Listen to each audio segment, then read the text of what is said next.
గృహిణికి కాలిమెట్టెలెందుకు? నల్లపూసలు మంగళసూత్రం ఎందుకు ధరించాలి?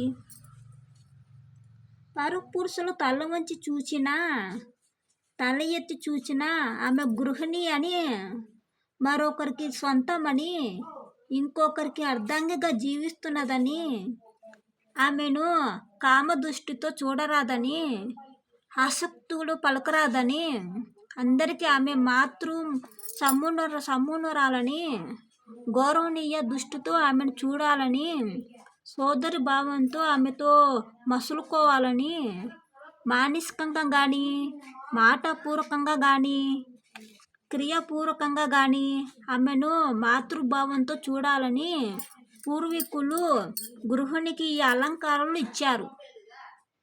ముఖం చూడగానే నల్లపూసలు కనిపించాలి. గుండెలు చూడగానే మాంగళ్యం కనిపించాలి. చీర అంచులను చూడగానే కాళ్ళమెట్టెలు కనిపించాలి. పరపురుషులు గృహిణి కామదృష్టితో చూడదలచిన ఈ వస్తువులు కనిపించగానే వికారం తగ్గిపోతుందనే సంస్కార భావంతో పెద్దలు ఈ పద్ధతిని రూపొందించారు. 2000 సంవత్సరాల క్రితం మనకు మాంగళ్యం లేదు, కాలిమెట్టెలు, నల్లపూసలు లేవు. కలియుగ ధర్మ ప్రకారం కాళీ ప్రభావానికి భయపడి ఈ ఆచారాలను పూర్వీకులు కల్పించారు. ఆ ఆలోచనే ఆచారమైంది. మన పెద్దలు మేధాశక్తికి ఎన్నో వందనాలు.